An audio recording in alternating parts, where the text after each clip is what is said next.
Hello everyone, my name is Manna Susan George. I'm a consultant psychologist, KIMS Health, Kottayam. ഇന്ന് നമ്മളിവിടെ ചർച്ച ചെയ്യാൻ പോകുന്ന ടോപ്പിക് ഇസ് ടോക്സിക് റിലേഷൻഷിപ്സ് അല്ലെങ്കിൽ വിഷലിപ്തമായ ബന്ധങ്ങൾ. ഇപ്പോൾ നമ്മളൊക്കെ വളരെയേറെ ചിന്തിക്കുകയും ചർച്ച ചെയ്യുകയും ചെയ്യുന്ന ഒരു വിഷയമാണ് ടോക്സിക് റിലേഷൻഷിപ്സ്. പലർക്കും പ്രണയം ഒരു ട്രാപ്പ് ആകുന്നു. Love has been declared the official reason for the death of many youngsters in the past few years. ആരാണ് ഒരു ടോക്സിക് പാർട്ട്ണർ, ഒരു ടോക്സിക് ഗേൾഫ്രണ്ട്, ബോയ്ഫ്രണ്ട് അല്ലെങ്കിൽ സ്പൗസ്? എന്താണ് ഒരു വ്യക്തിയെ, അവർ പ്രണയിക്കുന്ന വ്യക്തിയെ ഉപദ്രവിക്കാനോ അല്ലെങ്കിൽ കൊലപാതകം ചെയ്യാനോ പ്രേരിപ്പിക്കുന്ന ഘടകം? ഇതിൻ്റെയൊന്നും ഒരു മനഃശാസ്ത്രമല്ല നമ്മൾ ഇന്നിവിടെ ചർച്ച ചെയ്യാൻ പോകുന്നത്. അത് വളരെയേറെ ചർച്ച ചെയ്യേണ്ട ഒരു വിഷയമാണ്. എന്നാലും നമ്മൾ ഇന്നിവിടെ ഫോക്കസ് ചെയ്യാൻ പോകുന്നത് എന്താണ് ഒരു toxic relationship. How do you know you are in a healthy relationship or in an unhealthy relationship? What are the red flags of a toxic relationship? അത് മനസ്സിലാക്കണം എന്നുണ്ടെങ്കിൽ we should understand what a healthy relationship is. ഒരു healthy റിലേഷൻഷിപ്പിൻ്റെ qualities, പ്രത്യേകതകൾ എന്താണ്?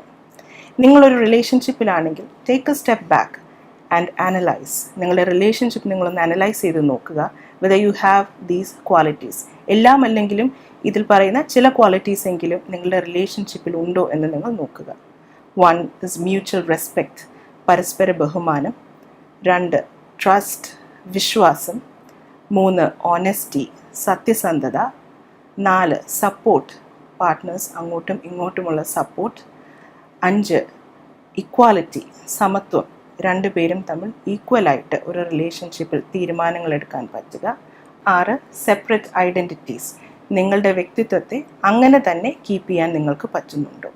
ഇപ്പോൾ നിങ്ങളുടെ റിലേഷൻഷിപ്പിൽ ഈ ക്വാളിറ്റീസ് ലാക്ക് ചെയ്യുന്നു എന്ന് നിങ്ങൾക്ക് തോന്നുന്നുണ്ടെങ്കിൽ you have to watch out for some of the red flags. ഇനി ആ റെഡ് ഫ്ലാഗ്സ് ആണ് ഞാനിവിടെ പറയാൻ പോകുന്നത്. First one is belittling, disrespectful behaviour. നിങ്ങളെ ചെറുതാക്കി കാണിക്കുക, നിങ്ങളെ അപമാനിക്കുന്ന രീതിയിലോ അല്ലെങ്കിൽ നിങ്ങളുടെ ക്യാരക്ടറിനെ മോശം വരുന്ന രീതിയിലോ ഉള്ള പേരുകൾ വിളിക്കുക. Calling you demeaning names.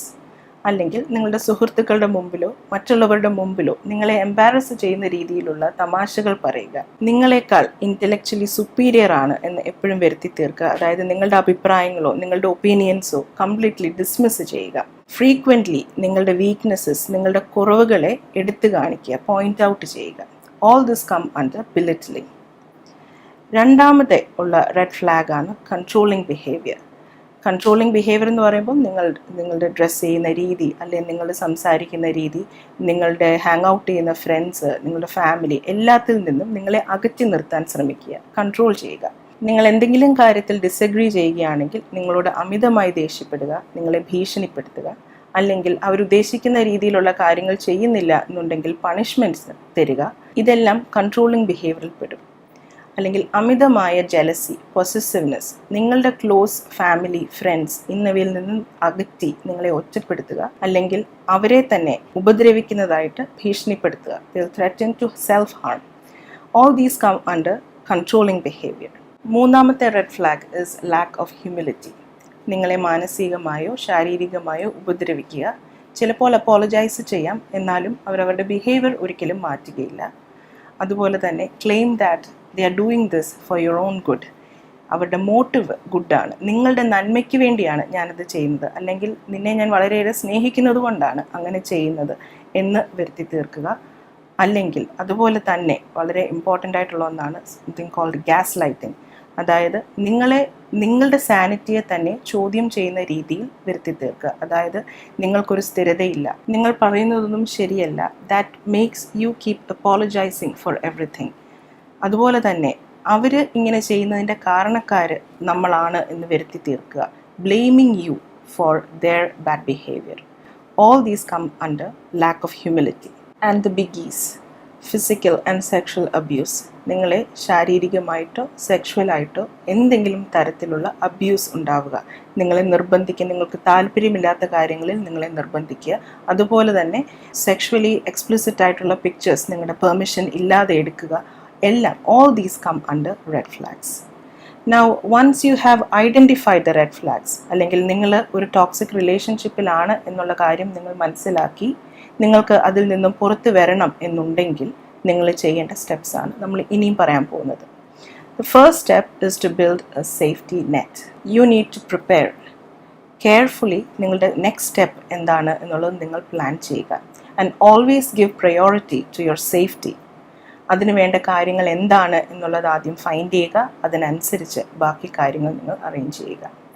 Second step is to let someone know. നിങ്ങൾ ഏതവസ്ഥയിലാണ് എന്നുള്ള കാര്യം നിങ്ങൾ വിശ്വസിക്കുന്ന, നിങ്ങൾ ട്രസ്റ്റ് ചെയ്യുന്ന ആൾക്കാരുമായിട്ട് നിങ്ങൾ ചർച്ച ചെയ്യുക.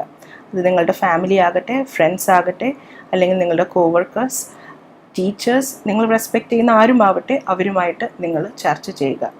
Because you will need their support.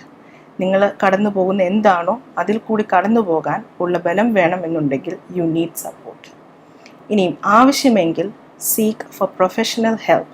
There are mental health professionals, counsellors, psychologist, therapist എല്ലാവരുമുണ്ട്. നിങ്ങൾ അവരുമായിട്ട് ചർച്ച ചെയ്യുക. They will help you to go through it and they will guide you. ഇനി ഈ പറഞ്ഞ എന്തെങ്കിലും കാര്യങ്ങളിൽ നിങ്ങൾ if you fear that your life is under threat, അല്ലെങ്കിൽ നിങ്ങൾക്ക് എന്തെങ്കിലും തരത്തിലുള്ള ശാരീരികമായിട്ടുള്ള അല്ലെങ്കിൽ മാനസികമായിട്ടുള്ള സേഫ്റ്റി ഇഷ്യൂസ് ഉണ്ടാകുന്നു എന്ന് നിങ്ങൾക്ക് തോന്നുന്നുണ്ടെങ്കിൽ ഡെഫിനറ്റായിട്ടും you should seek the help of police. അതിന് വേണ്ട സംരക്ഷണവും സപ്പോർട്ടും അവർ നിങ്ങൾക്ക് തരും. Third step is stop talking to your partner. Toxic people can be very cunning and manipulative. They will definitely emotionally blackmail you. So അതുകൊണ്ട് എല്ലാ തരത്തിലുമുള്ള കമ്മ്യൂണിക്കേഷൻ വിത്ത് ദം നമ്മൾ കട്ട് ചെയ്യുക. നാലാമത്തെ step is to accept your feelings. നിങ്ങൾ എന്തിൽ കൂടിയാണ് കടന്നു പോകുന്നത് എന്നത് നിങ്ങൾ അംഗീകരിക്കുക. നിങ്ങൾക്ക് കരയണമെങ്കിൽ കരയുക. Take time to heal. Help yourself to recover. അതിനാവശ്യമായത് എന്താണോ അത് നമ്മൾ ചെയ്യുക. Try to spend more time for self care. Self care എന്ന് പറയുമ്പം നിങ്ങൾ സ്റ്റാർട്ട് ടേക്കിംഗ് ന്യൂ ഹോബീസ്. നിങ്ങൾ എക്സസൈസിൽ ഫോക്കസ് ചെയ്യുക. നിങ്ങൾ കൂടുതൽ ഫ്രണ്ട്സുമായിട്ട് ഹാങ് ഔട്ട് ചെയ്യാൻ ഫോക്കസ് ചെയ്യുക. Give priority to self care. ഒരു ടോക്സിക് റിലേഷൻഷിപ്പിൽ നിന്നും ഇറങ്ങുക എന്ന് പറയുന്നത് is tremendously difficult and a brave step to take, but you can do it. You might still have feelings for this person. Still നിങ്ങൾക്ക് ആ വ്യക്തിയോട് സ്നേഹം ഉണ്ടാവാം. But never forget why you decided to leave it, അല്ലെങ്കിൽ what this person made you feel. ഇനി മുമ്പോട്ടുള്ള ജീവിതം സന്തോഷവും കംഫർട്ടബിളും ആകണം എന്നുണ്ടെങ്കിൽ you have to take that leap. And always remember, you deserve to be happy. Thank U.